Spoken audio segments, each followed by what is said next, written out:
Okay, go ahead. Welcome. And our keynote today, Johnny. The applause after I've been talking for an hour. Adrian, are we good? We're good. We're well. Cool. Kind of ruins that there. So, we're talking today about imposter syndrome, as the talk title implies. But first off, I guess you might want to know who I am, what I've been up to. I am an Illinois State licensed pharmacy technician. Anyone else? Any pharmacy techs here? Every now and then I'll get one, and it's like, let's hang out. So I went to college on music scholarships because that was really the only way I was going to be able to swing it. And I was secretly studying pharmaceutical sciences while I was there because that was my real goal. But when you go to college on a scholarship, you have to take X number of courses related to, or some of them actually require you to major in whatever the scholarship was for. So you have to pretend like that's why you actually want to go, when in fact it's like, I'm not going to get anywhere with music. Have you, you can be like a teacher, and that's about the extent of it. Because I wasn't good at composition. There was no way that I was going to be able to actually make money doing any of this myself. And I just, imposter syndrome, my life out of being a musician. So I was expelled from college after being sued by a partner of the college who produced the student IDs for them. And I didn't know that was a thing, but in the the terms of service for the school, if you get on the bad side of any of their partner companies, they have the right to just boot you out. And I had signed off on that. And it happened after I irresponsibly disclosed some terrible things that the student ID company was doing with people's private data, literally posting flyers around the school. They didn't like that, and they tried to sue me for slander, which is not what I was doing, because what I was revealing was things that were true and actually happened. But in the American legal system, if whoever has the most money is who wins. And I did not have the most money compared to a corporation with major universities as partners. And so that ruined my life possibly forever as I paid that settlement off. So in the meantime, I managed a computer repair center, micro center. You guys got a micro center here up in Detroit, yeah. So yeah, I was a manager for 7 years at the age of 23. And you want to talk about imposter syndrome, make a 23-year-old a manager and make them have to do P&L reports and employee reviews when most of your employees are older than them, and have to write people up, have to terminate people's, it was a bad scene. Be responsible for other people's actions because you're a manager, and have to answer to what messed up crap Frank did. And I'm 23, I was still riding my bike around for fun. What's cool is there's a gap in your life where that's not cool to do, and then you come back on it again, at probably 30 or something, and then you're just a cyclist.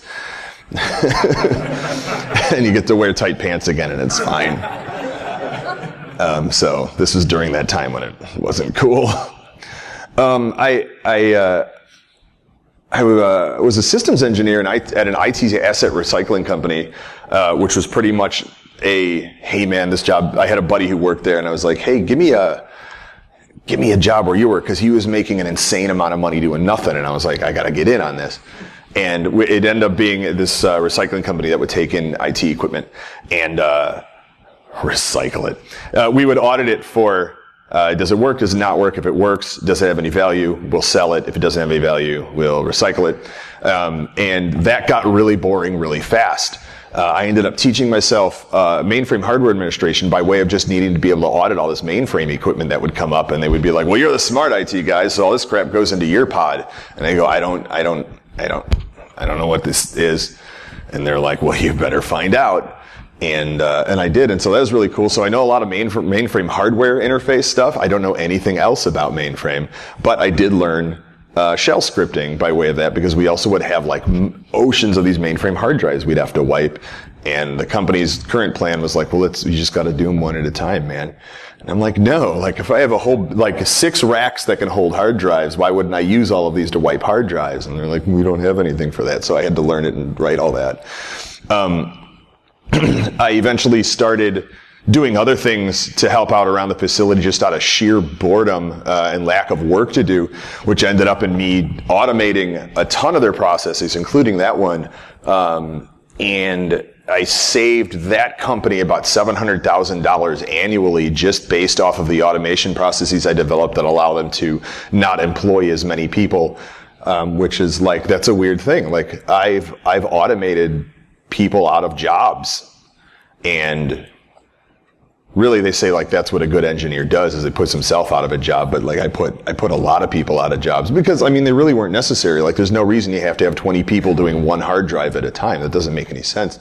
But I developed a lot of systems for automating the actual like diagnostic and also like security erasure of just PC systems and things like that. And I learned it all myself just out of sheer boredom. And I was there for a couple of years doing that.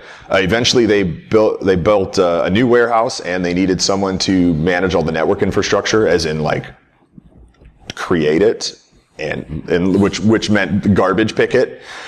Because we didn't buy anything there. Like we're an IT asset recycler, so it's literally like, oh, I need a couple of more switches to feed this new line we're building. And they're like, well, let's hope they show up. And it was really weird. Like you couldn't get money for anything there, because yeah. So anyway, I was like, this isn't getting me anywhere. Like I didn't feel like this was real experience. Like I didn't feel like these were resume worthy things that I was doing. I thought that I was scraping around, faking being an IT admin or a systems engineer, just so they wouldn't fire me.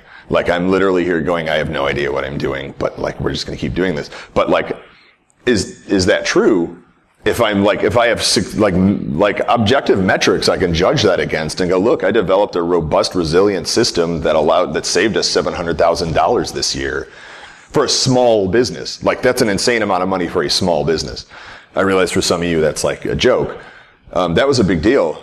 And so in the meantime, I was like, I got to get out of here. But I'm in this I thought I was in this dead end situation. And so I was like, well, I had been convinced that if I got my CCNA, I'd be able to get a job as a network admin somewhere, which may have been the case at the time. But like a CCNA course, it was a few $1,000s.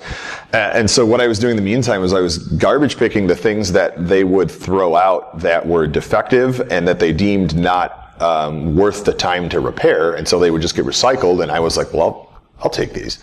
And then you get a stack of like, these old Cisco routers, and eventually you're going to get enough parts to make one work. And like, do you know what a used Cisco router sells for? A lot of money. I don't know who's buying these things, because like, your company isn't going on Craigslist and buying routers. Some of you may think that's where they came from because of how they operate and how old they are, but I ended up fencing a bunch of Cisco stuff and ironically using that to pay for my CCNA class and certification, which didn't end up getting me a network admin job. I got laid off from the previous job because they managed that company into the ground somehow. I ended up being unemployed for about eight months, more or less voluntarily. Like that's when I was taking my CCNA classes, but the rest of the time I was just kind of sucking up my Obama pay and seeing where life was going to take me. I got an offer to be an InfoSec engineer after talking with this guy who I played board games with every month. Like we had a board game night at a friend's house, and I never bothered to ask any of these people like, what do you do for work? Like I wouldn't bring up work, and that was my bad. Like I wasn't using these non-business related events for networking, because why would I? That doesn't make any sense. But had I brought this up like 6 months prior, the guy would have been like, hey, we're looking for InfoSec engineers. And literally, I even found out about that because he called my roommate at the time and said, hey man, we're really desperate. We've been looking for 18 months to fill this position. Do you know anybody who's generally knowledgeable in IT infrastructure, but might really be into like hacking on the side, might be just like generally into the hacking scene and has kind of like a passion for that? And my roommate is Johnny, and also you know him. And then the guy was like, I had no idea he did any of that stuff. And so I showed at the board game night that night, and I was like, hey, I'm that guy. And he was like, yeah, and we talked forever. And I'm like, yeah, man, I've been doing hacking for I went to Hope and Y2K, and I've been speaking at conferences since 2003. And I never told anybody this stuff because I didn't think anybody cared. Like, certainly the people in the warehouse job didn't care that I was going to hacking conferences. They probably wouldn't have liked it to begin with. But this guy's like, oh man, you're exactly what we need, like general IT knowledge, and you're really interested in the hacking scene because that's what we're like doing here. So they gave me a job there as an information security engineer for a Fortune 500 company. And that was crazy because I'm managing effectively like IDSs in distribution centers in China. Like, and that's important. And every day there, I was like, oh man, I have no idea what I'm doing. Like, this is going to be terrible. Like, every time I had a meeting with my boss, I was like, he's going to fire me. I'm going to get fired. I keep letting this stuff slip. I cut out the entire company's internet 4 times in my time there. Like, and I mean like top down, like nobody could get to the internet. Yeah, and that was, yeah. And I had, some nice talking tos with my boss about it, and that was the end of it.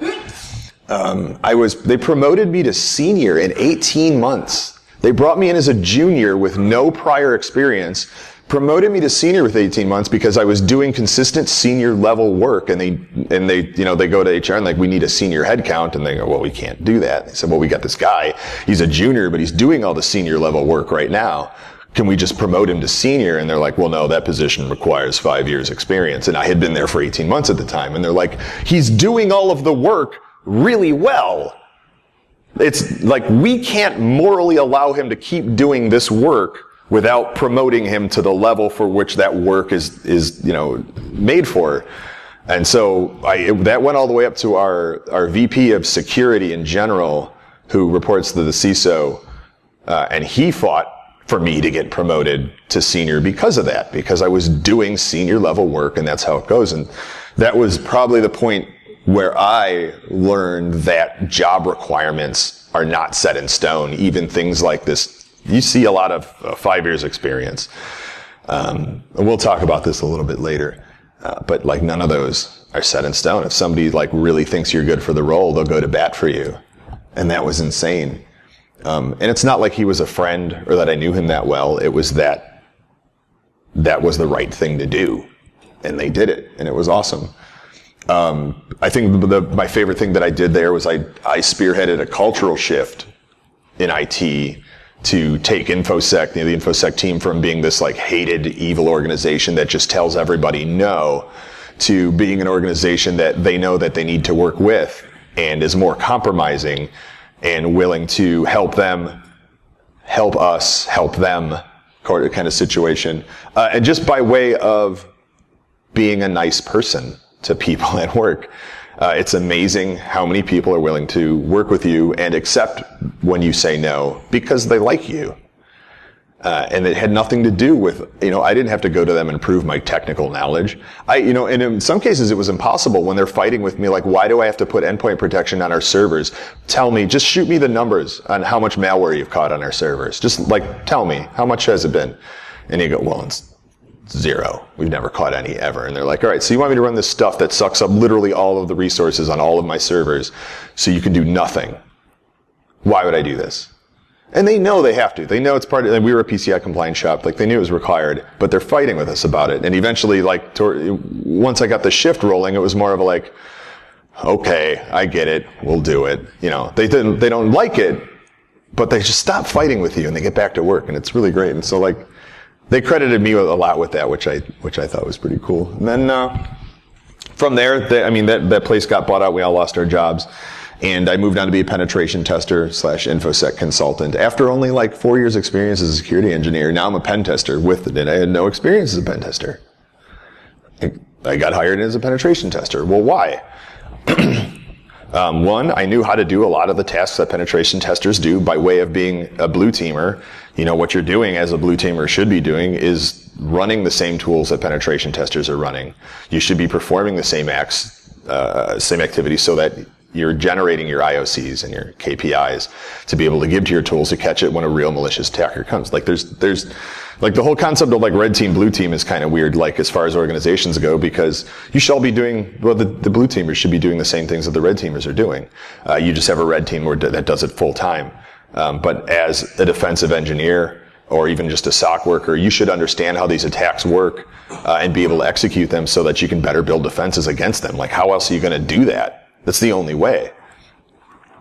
And so I got to be a penetration tester. Oh, and then I had continued to do my own little research on the side or at work and present at conferences. And actually, at this point, what I started doing at conferences a lot was just doing career-based talks like this one, where I said, like, hey, man, I found this weird backdoor into InfoSec. Let me tell you how I did it. And it was through a lot of just talking to people and learning things on my own that I thought, weren't important, but actually turned out to be. And so this company that was very community focused and liked to hire members of the community who were productive and gave back said, hey man, you're awesome. Everybody knows you now. Why don't you come be a penetration tester for us? I said, I don't know how to be a penetration tester. And then the guy who was hiring me was a friend that I had known from conferences for years. And he says, dude, I talk to you about it all the time. Like, how can you say this? Oh, all right. And then it turned out I was pretty good at it. I focused primarily on medical and financial verticals, which means I robbed banks all day. I don't like to say I robbed hospitals because that's not a great sentence. I did, but don't brag about that. What do you do for work? Oh man, I just rob hospitals blind. Little baby ward, no candy. Yeah, right. Take all that candy from the baby ward. Their candy budget. Well, I transfer their budget out is what I do. So transfer that 15 mil. But I can say I robbed banks, and that's cool. And that's a fun thing to do at non-InfoSec cons. It's like, what do you do? Oh, I'm a bank robber. I literally break into and digitally transfer funds out of banks. And so I did that for a few years and got really bored because penetration testing gets boring. You get burnt out, especially if you're doing the same thing at every client, which unfortunately you are because you're all terrible, and you're all terrible in the same ways. And I mean you as in your companies. I don't mean to. You tell them a little upset. You would go to a new company and you would run the same attacks and they would all be successful, and you'd give them the same 70-page report and be like, you got to fix these 70 things. I'll see you in 2 years because it's going to take you that long. And then they'd never call you back. So I kind of got bored, and at one point, an old friend / guy I've really wanted to work for since I met him. Nick Prococo hit me up on Twitter. I got a Twitter DM to get this current job. It was literally a job offer via Twitter DM that was, hey man, we're opening up some more research positions at our company. Do you want to come here and be a security researcher with us? And I'm like, I was about to get on stage somewhere else to present, and I'm just checking my Twitter, and this DM comes in, and I'm like, yeah, hang on. And so I had to give this presentation while I'm super excited about this opportunity just happened, and it was really weird. And so now I'm an industrial control systems security researcher, which is a completely different field. I asked this a while ago when the room was more sparse. Anyone else here working in ICS? Yeah, it's there's a bunch of. Are you? I know where you're at. Are you at in the power vertical as well? Yeah. Okay, cool. A lot of energy. I mean, you got consumers sponsoring the joint, so makes sense. Yeah, and so that's a completely different world. These things, a lot of these things don't speak TCP/IP. You're dealing with separate protocols, and you're still trying to do information security in this realm that doesn't even speak a language you've seen before, with operating systems you've never seen before, like real-time operating systems. You're trying to secure robotic arms and keep them from killing people. Safety is one of your number one concerns when you're dealing with the cybersecurity in this realm, and that's really weird because in the IT side, safety is pretty darn low. It's hard to kill somebody with a 4U server unless you're throwing it at them. It's really easy to kill people with a 450 kilovolt transformer. So my general day-to-day is discovering O-days in industrial systems. I focus heavily on the rail and rail infrastructure, but we do power generation, we do mining, we do manufacturing, we do oil and gas. Pretty much anything that considers itself industrial, we're screwing with this equipment and finding the O-days and working with the manufacturers and MITRE to get CVEs to get patches out. But that's really only half the problem, because patching in the ICS realm is its own issue. And then the other thing we're doing is we're using all that data to develop an IDS specifically for the industrial realm that speaks these protocols, that does behavioral analysis, that is also signature-based for stuff that's attacking these protocols, which doesn't really exist yet. And so that's what I do now. And this whole time, this is a career change. I mean, like I said, like ICS, like security, that's like it. How cool is this thing? I didn't know anything about it. Most people don't know anything about it. Like you guys who work in OT, like how often do you have trouble just talking to IT guys about like making them understand even like how these things operate and how they communicate and how you can't do a ping sweep against this infrastructure. You're going to kill everything or make it do weird things if you point Nessus at it, like weird bad things. So like I don't know anything about that. I have no idea what I'm doing right now at work, like no idea. And yet like Nick and company said, hey, we want to pay you a bunch of money to do this because we know you're going to be really good at it. Like, how can you know that?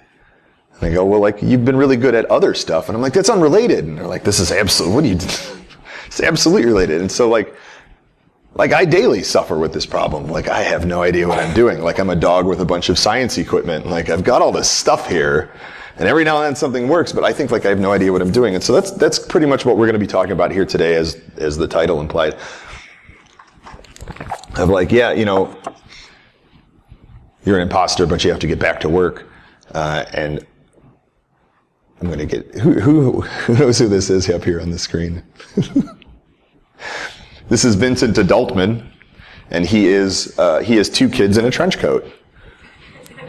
And he goes to work every day. And I feel like a lot of us are him, and we don't appreciate that. I feel like we're afraid of this. And like, I really feel like we need to embrace it. I'm going to get on that a little bit later.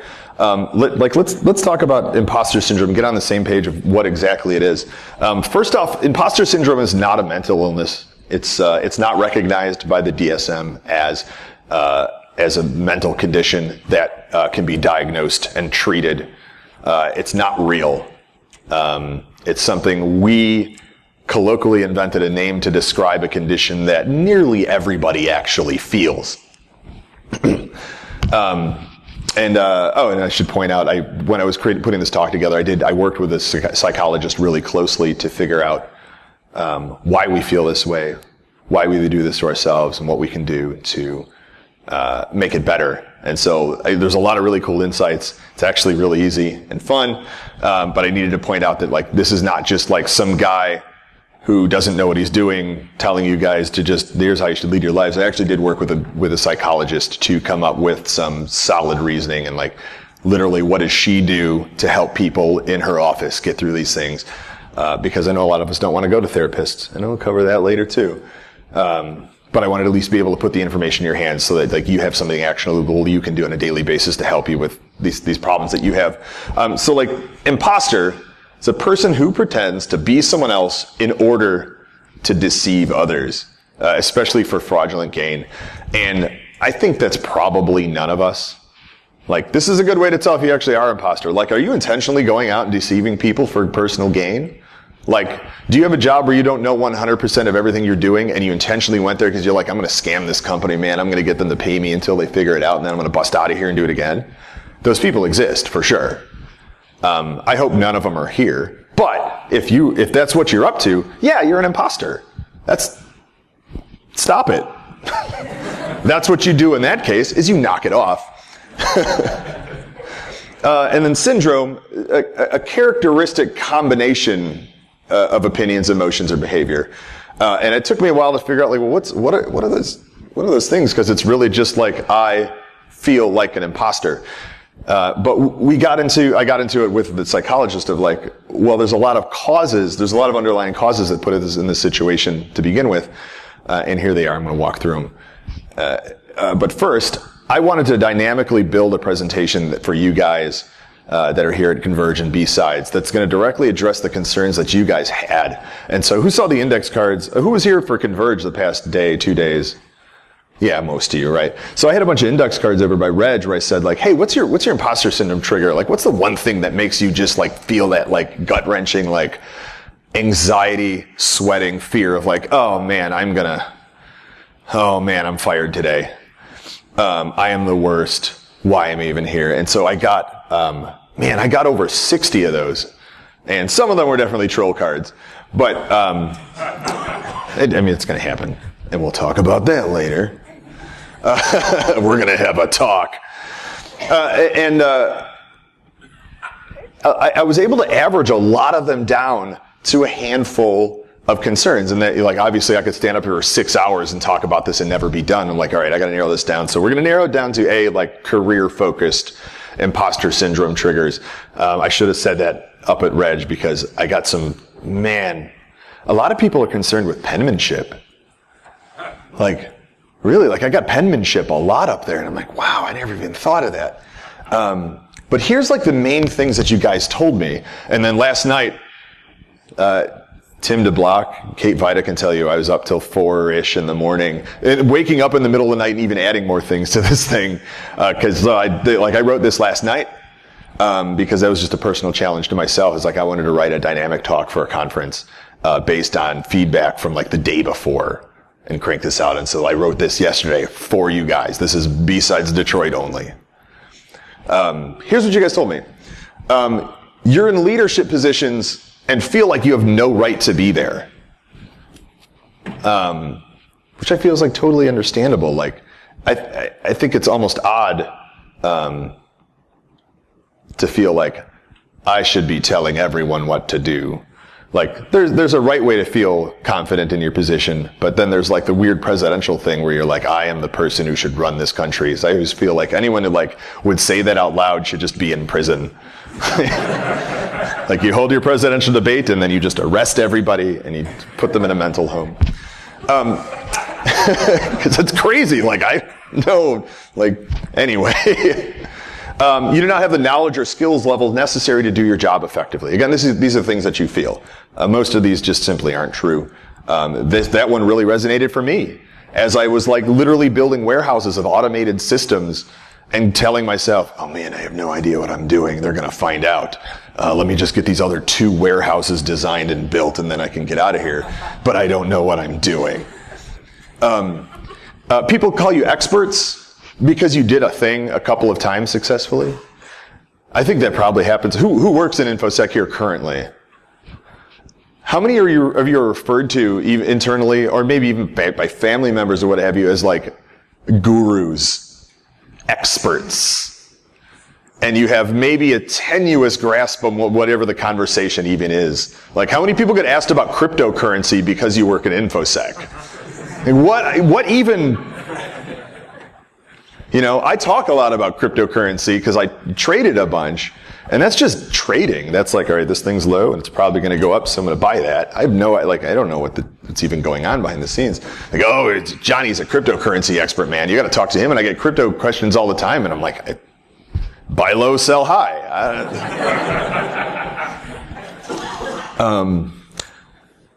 You don't work as hard as your coworkers and are thus overpaid for what little you do. This is a feeling you have. You like look at everybody else and they're busting their asses.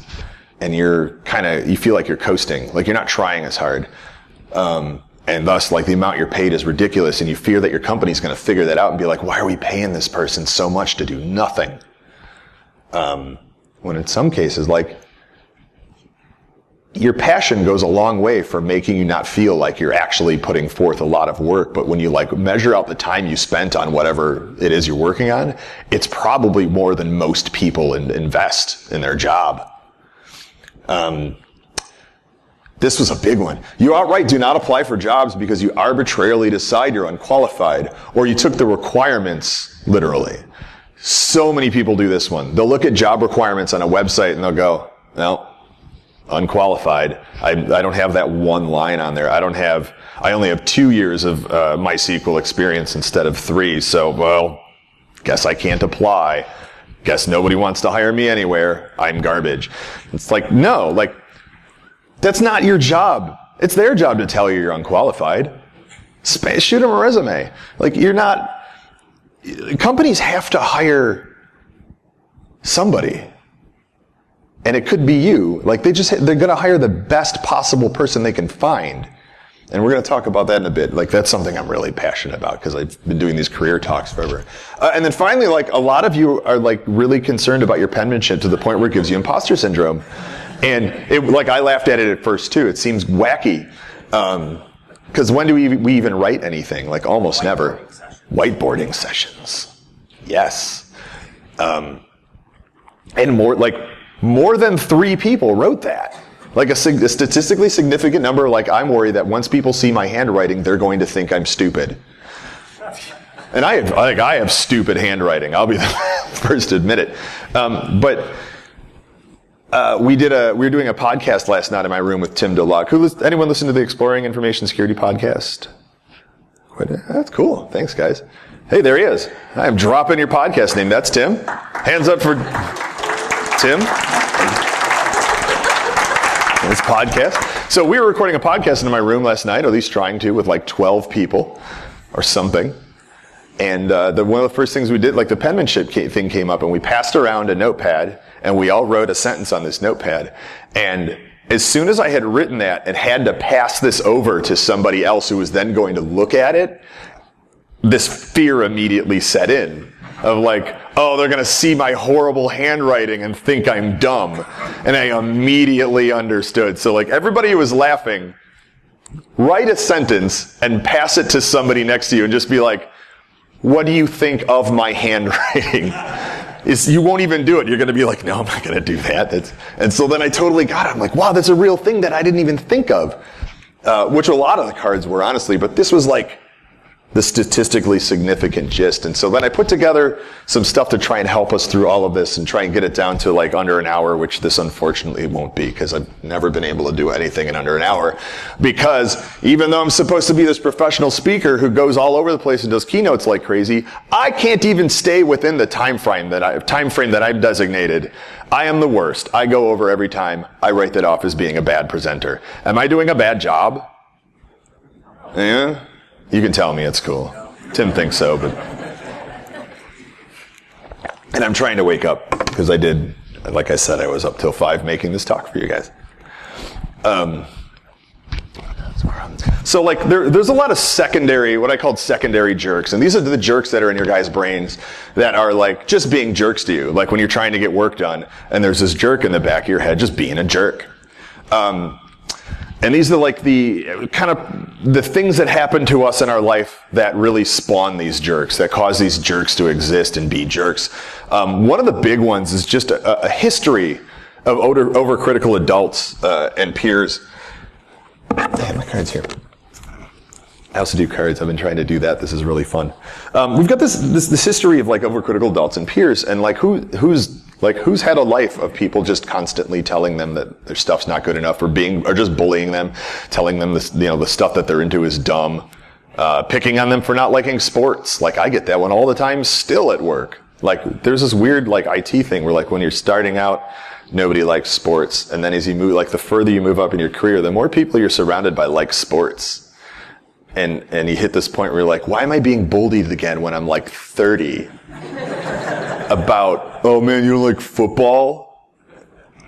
So like this is a thing, and it's not just, like we're not just bullied in school. Like a lot of us are bullied our entire lives. Like our whole careers. We're being bullied at work. That's ridiculous, and it's a thing that constantly happens. What causes this bullying? Sometimes it's just like, it's people that are actually fearful of you. It's people who feel threatened by how much you know, maybe how fast you're coming through the ranks at your company.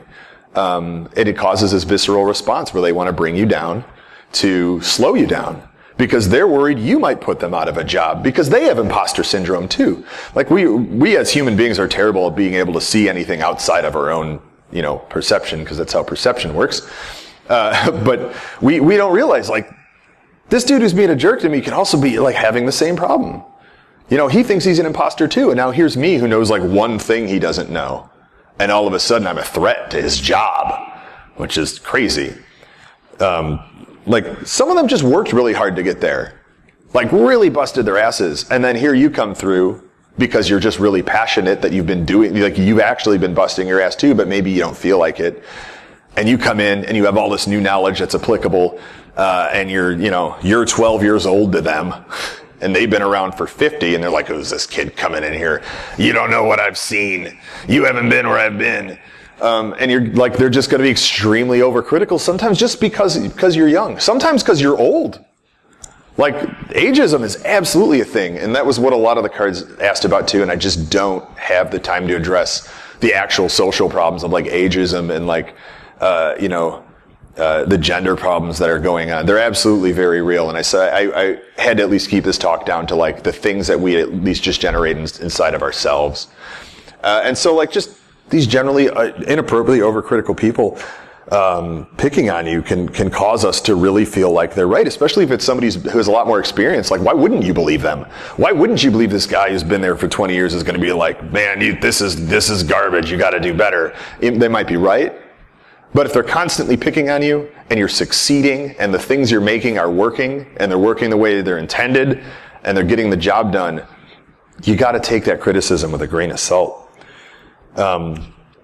I had a lot of people write a lot of troll note cards, like a lot, and put them up there, just generally being dicks to me because of what I was doing. And like, and I saw that, and like, oh, they're so threatened by just their own imposter syndrome, or by the fact that like somebody's calling it out. I don't know, but they wrote a lot of jerk cards and threw them up there. Like, forget this guy. Like, who's this guy? Like, they're mad at me for trying to help people. Like, that, like, sets off something in their brain where, like, and it's because maybe they don't feel like they're helping people enough. And, like, that's something that's super easily rectified. There is no end of, like, things you can do out there to help people. Like, geez. And it was funny because some of those, you'd see the same handwriting in all these cards, and it would start off with, like, really obviously trolly ones, people being dicks, and then, like, it migrates to, like, they start actually writing serious things and things that bother them. And it's the same handwriting. Like, I know it's the same person. It starts up with like 3 jokes. And then it's like, I've only been at my job for 4 months and, I feel like I'm going to get fired any day now because I haven't had a review, and I think that they're just waiting to get enough ammunition to get rid of me. And it's like the same handwriting as the person was like, people named Johnny who tweet at me give me imposter syndrome. Man, the support role paradox. This is, you guys are going to love this one. Everyone knows the support role paradox. That's the one where if you're working in IT in a support role and everything works, they think you don't do anything. Because what are you doing? Everything's working. Oh, we should lay off some staff. These guys must not do anything. But then, like, if one thing is broken, they think you don't do anything. Right? Like, what are you guys doing? Why is this one printer down? What do you do all day? And it's like, I call it the support paradox, because it's like, you're damned if you do, you're damned if you don't. And so all day you're just like being treated like you don't do anything by people because they just can't perceive what it is you actually do. Especially, man, that's huge in InfoSec, where like our whole job every day is proving negatives. Like, we have to prove that we stopped the company from being hacked and losing all of its money. And it's like, how do you even do that? You can't. Like, that's why it's so hard for InfoSec to even get money. It's because, like, you can't prove that you do anything. And if you're trying to work in InfoSec, that's something you need to, like, just come to terms with right out of the gate, is that something that's just going to always happen, and you have to find your ways to know that you are actually doing something beneficial. InfoSec salaries have increased faster than any other field on Earth in the past, like since 2011, since the Target breach, effectively. That makes us feel really weird. Like, nothing multiplies imposter syndrome like then also being given way more money than you ever thought you would make in the entirety of all of your life. Which is like, might be a low number. A lot of us never thought we would be making this much for something we really love doing. So when you combine something you really love doing that doesn't feel like work, like even you like going to work every day and doing it, you like going home and doing it, you don't feel like you're working. Combine that with the fact that you keep getting this paycheck for a lot of money, like doctor level money, the money for people who save lives. Some of us more than doctor money. And you're not even saving lives. It's real easy to be like, what am I doing? Like, I should not morally be accepting this money. This is terrible. Like, I'm not this good. And it makes sense, and I understand where that's coming from. But it's not your job to figure out what you're supposed to be paid. Your company probably has somebody whose job it is to figure out what you're supposed to be paid. They probably put a lot of effort into figuring that out because they want to pay you as little as possible, because that's how profit margins work. Did you see what happened to Target's stock after 2011? Oh, yeah. Who stopped shopping at Target after 2011, though? Nobody.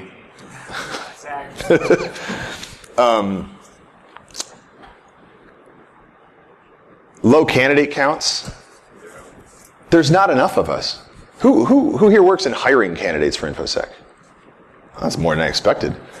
You don't really have your pick of the litter, do you? No. You're stuck with like whoever shows up, right? Because you can only leave that position open for so long before you're like, I gotta have a warm body in here. I at least gotta have somebody doing something. It's better than the 18 months of nothing we've had. That also means that we're getting promoted faster. Like when they need leadership. When they have nobody else in the company anywhere near qualified to be leadership in that role. Like some of us have been at companies where like they took some director from somewhere else and put him in charge of our team. And this guy has no idea how InfoSec works at all, but he's a manager, so it'll be fine, put him over here, because we can't find any InfoSec managers. But in a lot of places, they're just promoting prematurely. They're like, well, you've been here for 24 months, that's longer than anybody, and that team needs another manager. We're gonna go ahead and move you up. And oh man, especially that's your first management role, which it is for a lot of us. Of course you're going to feel like you have no idea what you're doing, because you don't. But you're going to figure it out. You're going to fumble your way through the same way we fumbled through like literally every other skill we've ever learned. We're all bad at everything to begin with. And so you just got to deal with it. I'll talk about dealing with it later. But then like good old-fashioned depression. Like that's probably the primary one. And nowadays, more than ever, depression is becoming less and less of a strange mental illness and more of just the natural part of the human condition. And a lot of that has to do, surprisingly, with our access to other people increasing at exponential levels. And there's a lot of different kinds of depression. You have your clinical depression, which is like very long term and just something that you have depression caused by just chemical imbalances that has nothing to do with your outside influences. It's just something wrong going on inside your brain. You have depression caused by traumatic events. Like there's so many different things that can cause depression, but we always just say depression and I'm depressed like it's this one thing, and it's like it's this gargantuan realm that has so many influences. But one of the big ones now is just like social media. Social media is incredibly depressing, and it is an incredible amplifier of imposter syndrome because it allows other people that we know to, I don't want to say falsely, but just talk up what they're up to. It allows them to present only their best self and filter out all of the daily mundane crap. It's rare you see anyone posting pictures of like, spilled coffee on my shirt on the ride to work today. I'm an idiot and I have to look like this all day. No, but they're going to post pictures of like, cool new outfit I bought to wear to work. Like if I got a great new suit, like I'll throw some pictures of me in a great suit. I'm not going to post pictures of me then spilling coffee on it. Like I'm never going to tell anyone that happened. And so like we're surrounded by these people that look to just be like the epitome of humans, just like this perfect society. And then here's us, where we can't brush our teeth without getting toothpaste on our pants. And we're starting our days thinking we're idiots right out of the gate, when in fact, like, everyone does that. Everyone spills coffee on themselves. Everybody gets toothpaste on their pants. Everybody poops. I was the guy who would wear like suits and vests everywhere, and I always tried to be like very well dressed. And I would talk about like, hey, here's how to be a better presenter, and people would be like, oh yeah, but you're just like naturally this better presenter, and like people don't want to even being a good presenter makes other people not want to even bother because they're like, well, I'm not going to be that good. So I came here in my pajamas today and I didn't do my hair because I just wanted to be like, look, man, I'm like a normal guy. I didn't sleep at all. I'm exhausted. I'm just in my pajamas. I'm just some guy who's up here talking about a thing that literally even I suffer from all the time. If I came up here in a suit and my big white smile, it's like, let me tell you all what's wrong with you as an authoritative figure. You're not gonna go for it. Then I'm just some jerk up here in a suit who thinks he's better than everyone, or who you think is better than everyone, and you're not gonna listen to me. So it's like, I'm going to get some cool pajamas. And I had a friend of mine who made me these pretzel pants. I don't know if you guys could see these. They're hilarious, and I love them, and they're super comfortable. And honestly, it's great being able to go to keynote at 10 in the morning in your PJs, and I highly recommend it. I'm having a great time up here. Is there any water? Somebody bring me like a glass of water or something. I'm sure. Thanks. Oh, cool. Thanks, man. At least got a bottle of water locked and loaded. That's my bad for not being prepared. So one of the big things that depression does to us is it causes us to have this like black and white thinking. Like, I'm going to get fired. I am the worst at my job. I suck at everything. I should not be here. And like, that's just not how the world works. Like, nothing is black and white. But man, like, you all know that. I'm not telling you anything you don't already know. Like, when you're in this rut, like, especially if you're already in a rut, like, rut feeds rut.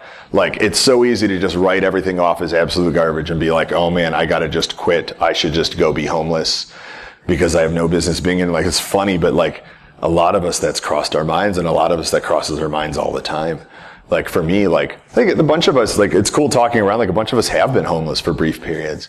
And, I was homeless, and it's like, that makes it easier because I can be like, oh, I know I can live as a homeless person, so.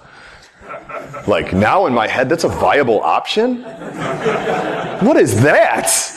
How is that okay? And we just get in this black and white, like, everything is garbage situation instead of like, oh, well, you know, I screwed up this one thing, and here's what I learned from it, and I can work to improve, you know, et cetera. And we'll get into that later.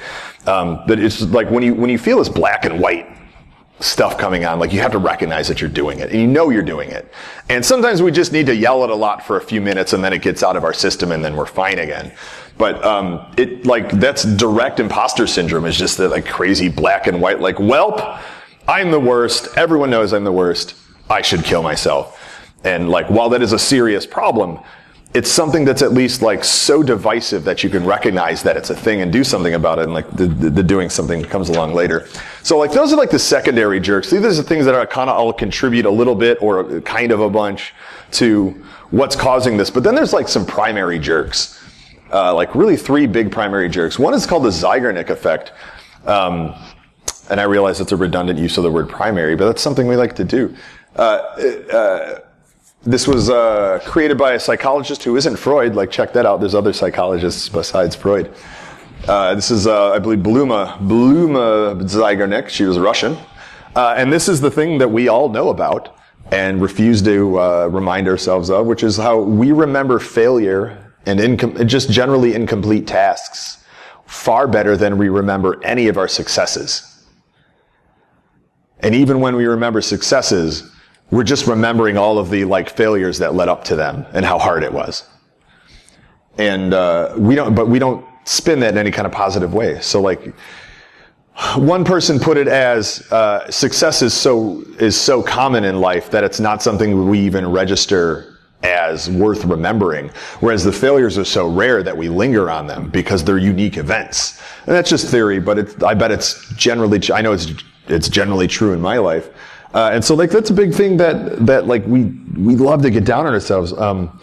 We get up every day and look at ourselves in the mirror real close, you know, when you're brushing your teeth or whatever. And like, we see all the flaws in our faces. We see the new wrinkles that show up, the gray hairs if we don't want them. Like, I'm excited. I hope I look like Wolf one day. Like, this amazing salt and pepper hair. It's just the best. I'm getting there, man. But like, because we spend literally every waking and sleeping minute of the day with ourselves, we know every last thing that we think is wrong. Some people don't want gray hair, and we think that's wrong, even if like other people think they look good with it. And so like, we're hyper focused on ourselves because we see it all and do it all. And we forget that nobody else sees us that much. You know, they're not paying that much attention. Their own life is going on. They're really not paying that much attention to you. And in this case, that's pretty great. Like, you don't want that much attention on you. We pay too much attention to ourselves just by nature of having to get up every day and look at this mess. Like, none of us, I mean, I don't want to go around the room and consider it, but I would say most, if not none of us, like, we look like the people in the magazines. You know, we don't look like fitness models. Like, do you know how hard it is as a man to look like any of the male fitness models? Do you know what it takes to maintain a six-pack post age 18. It's insane. The diet you have to have is bonkers. It's untenable. You can't sustain it. And even when like you talk to these fitness people, even when you look up actors who have to play like superheroes in these movies and be like, what was that workout regimen? Go read up on it. They talk about it all the time. Their life is miserable, but they're making a lot of money for it. And as soon as they're done filming, like they're back to eating normal and like that six pack is gone. You have to work out like all day, and you have to like meter what you eat in specific quantities and specific types of things, and it's just gross protein shakes that taste like dust. It's a horrible life to look like that, and yet like we all want, like that's how we're presented, as this is how we should look.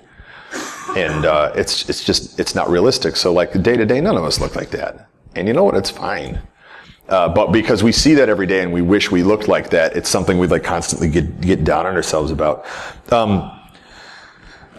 We don't remember our successes, but we remember our failures, but I said we don't put a positive spin on that. And the positive spin I'm thinking of is that failure is where we learn.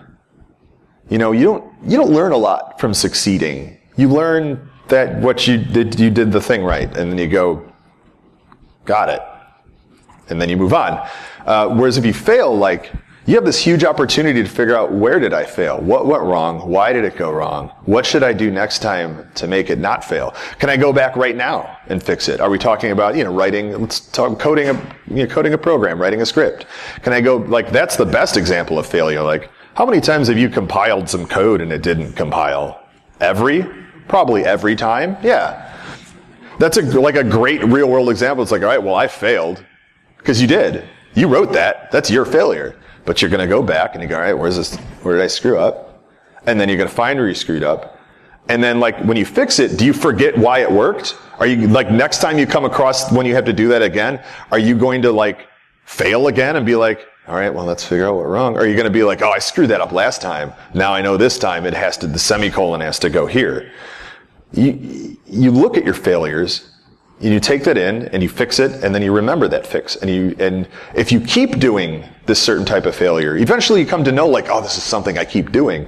And you can focus and be like, I have to be mindful of the fact that this is a problem I have. And focus on that. And you can learn from that and move on. And then you become better. And you'll screw up at something else beyond that. And that's fine, because failure is where you learn. You want to fail, and we just keep getting down on ourselves every time we fail because we didn't do it right the first. There's no skill has been done right the first time to any expert level by anyone ever. Who here plays a musical instrument?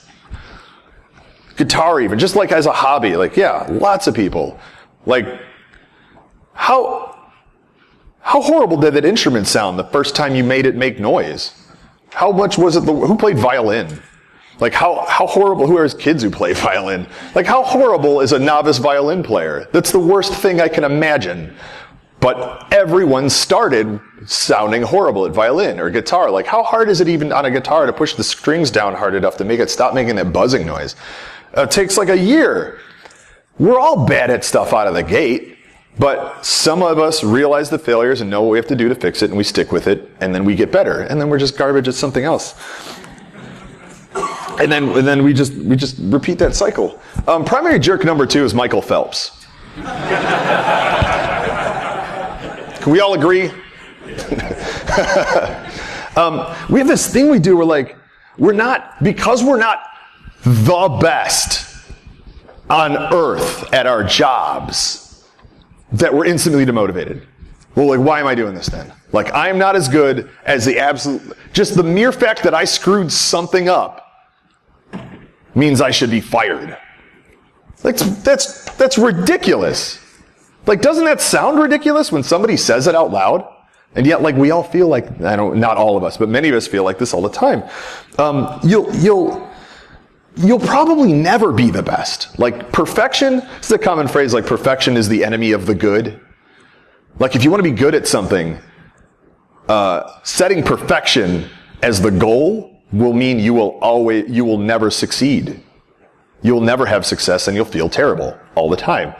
Don't shoot for perfection. Shoot to constantly be getting better. And know that you'll never achieve perfection, but you might get close. the chances of you being the best in the world at any specific skill are 1 in about 7 billion, right? Well, then multiplied by numbers of skills. The math gets weird. So stop setting that as like, as your like measurement for success. That's weird. Like, you're not going to be Michael Phelps. Michael Phelps did not think he was going to be Michael Phelps, and that's his name.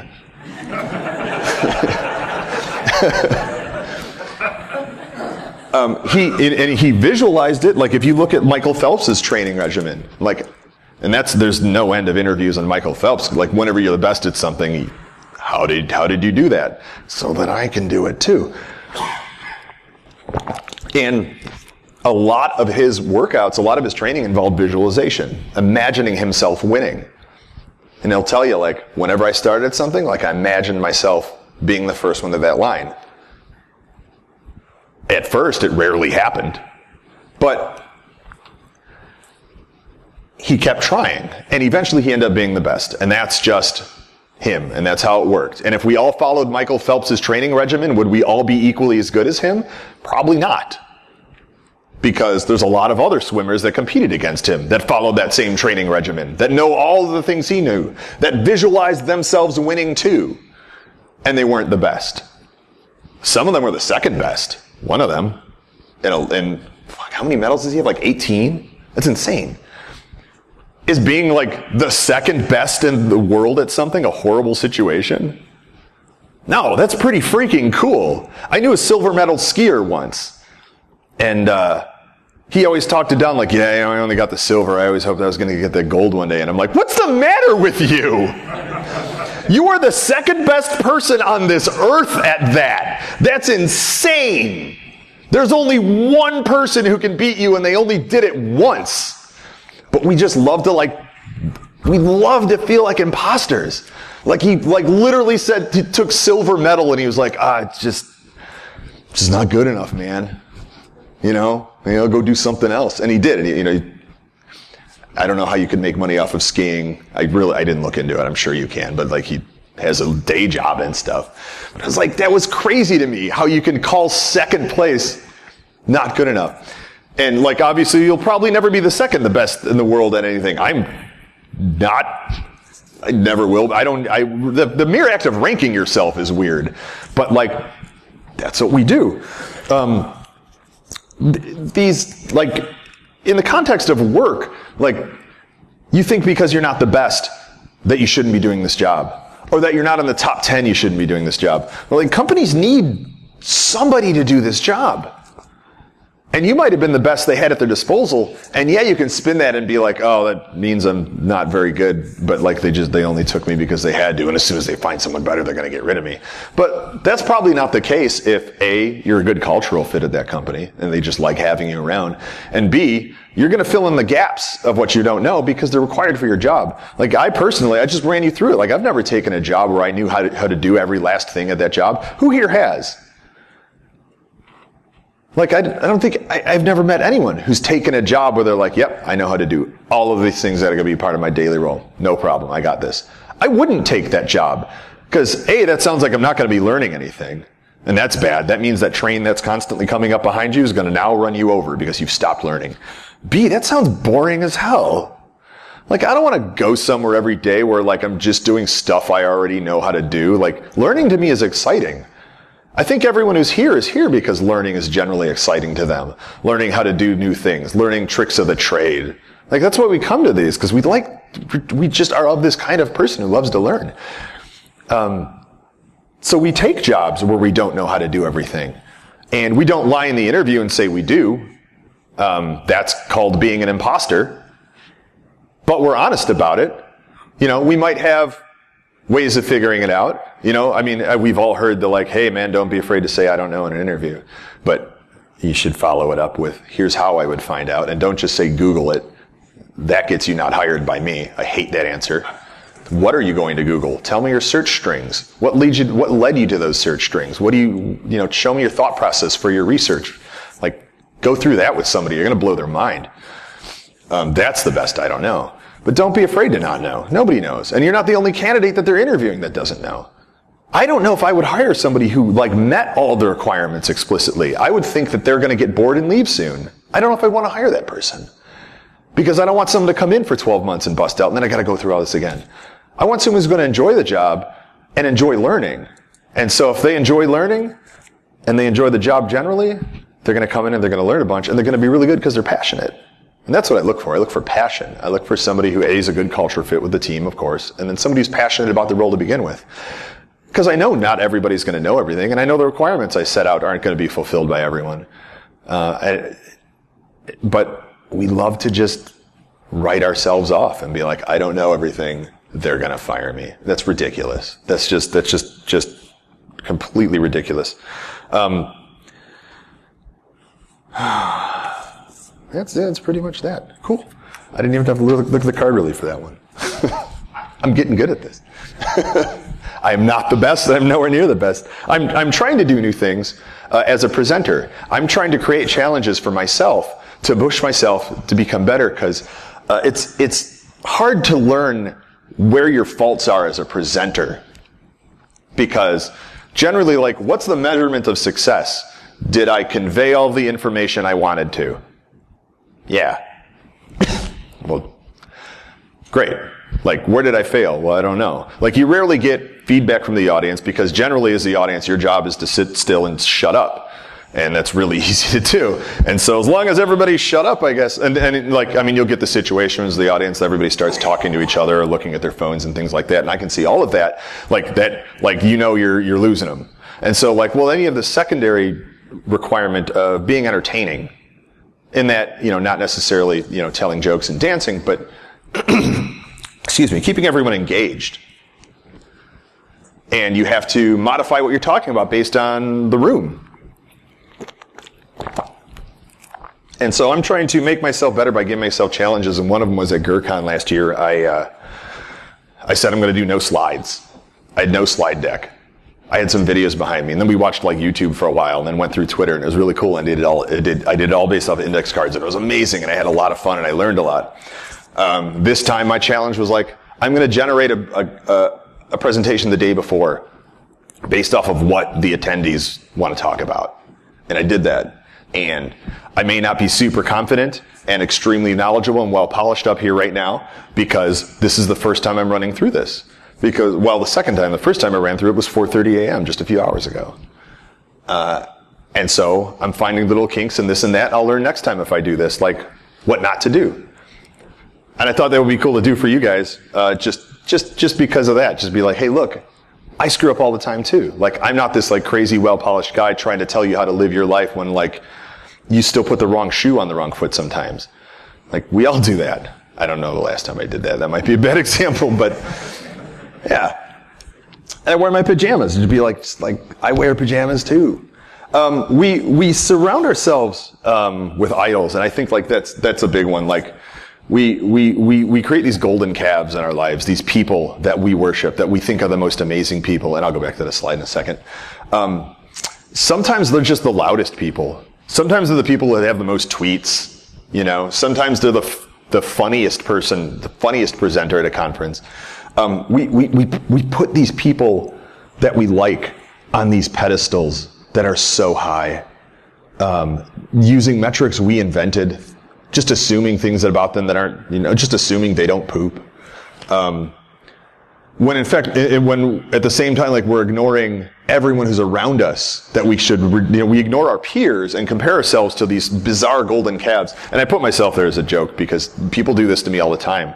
Like, they assume I'm like some god of the InfoSec world, and it's like, half the time I don't know what I'm doing. Where's that one? So like, I kind of stole this Venn diagram from Jason Street. I was originally going to like completely lift it off him directly, but then I started looking at the one he had, and I was like, I don't think that's true. We've got the industry. Like, this is your InfoSec industry here. This huge circle. Imagine this is everybody working in InfoSec. This is everybody with an InfoSec job. Gargantuan. And then we've got like the community down here. The community is not entirely people who work in the industry. Who here does not work directly in InfoSec right now? A good chunk of this room. Maybe I should have moved the circle in a little further, but a ton of the community doesn't even work in InfoSec. And then there's this overlap. People who do work in InfoSec and are part of the community. That's such a tiny portion of the people, but these are the people you're most often coming across. This little sliver here. And that's who you're comparing yourselves to. You're comparing yourselves to like this like elevated group of people already who are so passionate about what they do that they want to do it as part of their life. And they want to do it with other people. They want to come to these conferences. So you go to these conferences all the time, or if this is your first one, hopefully you'll go all the time, just to be around other people who are as passionate about it as you, passionate even just about learning more about it. That's such a tiny, like, you don't see these people. These are the industry, like, those are the people who, like, punch in at 9, punch out at 5, go home, don't talk about it at home, don't talk about it with their friends. It's just a job. And you know, they might do a good job and that's fine. But like, you don't see them to compare yourself to. Like, you're already going a step further than a majority of the industry by coming to these conferences, especially these non-vendor conferences. You know, this non-RSA, this non-Black Hat, these conferences where it's really like you're coming here just to learn, to pick up on things, and, you know, to network and meet some new people in the community that you might be able to do things with later. And then like, way down here, like this is just, this is the scene. I called it the scene. This is the hackers. This is the people releasing the O-Days. This is the people doing the crazy research. A lot of us want to be here. And a lot of us think like, oh, if I'm not finding O-Days, I am worthless at my job. Like, why am I bothering working in information security if I'm not dropping O-Days? And like, that's crazy, because like, look how tiny that is compared to like the community and the industry, and look how little the overlap is. You don't even see most of these people. You never interact with them. And yet, like, you're calling yourself a failure because you're not one of them, when it's like, look at where you're succeeding. Like, look how great you're doing there. So, I'm going way over, like I always do. You guys are going to miss some Rick and Morty. Let me play you this little clip here. Who knows who this is? This is David Lee Roth. And he is like... Do we have the other mic up? There we go. He's like arguably one of like the greatest frontmen in rock and roll history, right? Just like David Lee Roth, when you list like great frontmen, you're like, oh man, that's amazing. David Lee Roth, he's the best. I've got an isolated vocal track of his from Runnin' with the Devil. Y'all know Runnin' with the Devil. I grabbed a little clip out of here. It's pretty great. This is David Lee Roth, greatest frontman, one of the most amazing singers in rock history. Check it out. God damn it, baby, no, I ain't lying to you. I'm only gonna tell you one time. Yes, I am. Yeah. Woo! Hang on.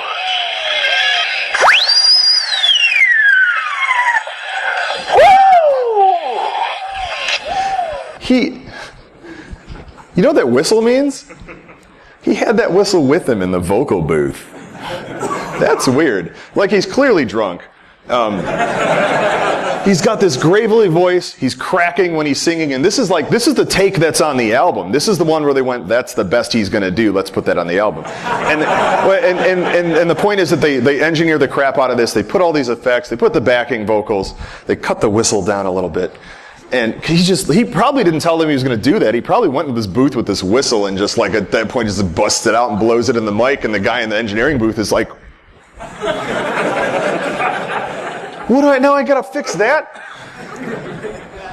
So like, the point here is like, when you've got these idols, these people that are just doing things that you're not doing, and like you just feel like crap because you watch them and like, oh man, I'm never going to. Try to find a way to humanize them. There's always a way, especially with the access we have to social media. This is a great, man, I'm a musician, and so I look at musicians and I like to humanize them. And I have a great story about Kirk Hammett I was going to tell, but we are totally out of time. So I'm just going to real quick recap like things you can do on your own to get through this. But like, isolated vocal tracks, hilarious. Look up fail videos on YouTube. Like those are the most cathartic things, just watching people doing dumb crap. Called Keith out. There's Kirk Hammett. So here's some things we could do to help ourselves with a backdrop of people from infomercials doing the stupidest crap you've ever seen in your life. Because that's cathartic. Like, even if you don't know the people, like, even if you just need a little pick-me-up, like if you're just having a bad imposter syndrome day, go watch the black and white scenes from infomercials where people don't know how shoelaces work, or ovens, or going to bed. What even happened there? I don't know. Watch just fail compilations on YouTube. It's this weird Schadenfreude where you're laughing at people who are screwing up, but it at least will get you back out of that rut, so you can kind of move on with your day. Make sure you're learning from your failures. Make sure that when you fail, you just don't write it off as, man, I fucking suck. I hope nobody finds out about this. Look at what you did wrong. Fix it immediately if you can. Or write down something, make notes to fix it going forward.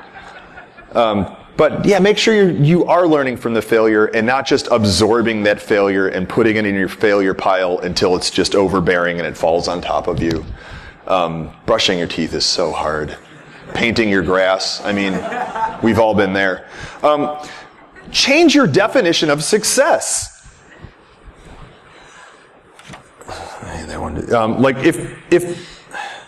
If you're never succeeding, your definition of success isn't granular enough. Break it down. Find the little successes in that path. And then when you do succeed, I don't know what's going on here. When you do succeed, tell yourself out loud. Maybe not in public or in your office. That might be embarrassing. I get it. Say it under your breath. But tell yourself you succeeded at that. And tell one other person. Tell another person, because that validates it. Even if the success was dumb. Yeah, I'm getting through it, man. I know. You can fight me. And it's that telling yourself and one other person that really solidifies, in your heart, that you did something, and it fights that fear of failure away. Get a therapist. I know that's really hard for people to do. It's great, man. You don't have to have a mental illness to have a therapist. Mental health is going to therapists. Imagine having an hour of someone's time where we're getting me dressed. Oh man. So I'm getting the boot. I'm getting my cards. Oh man, I did threaten. So I hope this was helpful to you guys. Was this useful? Did you guys enjoy this?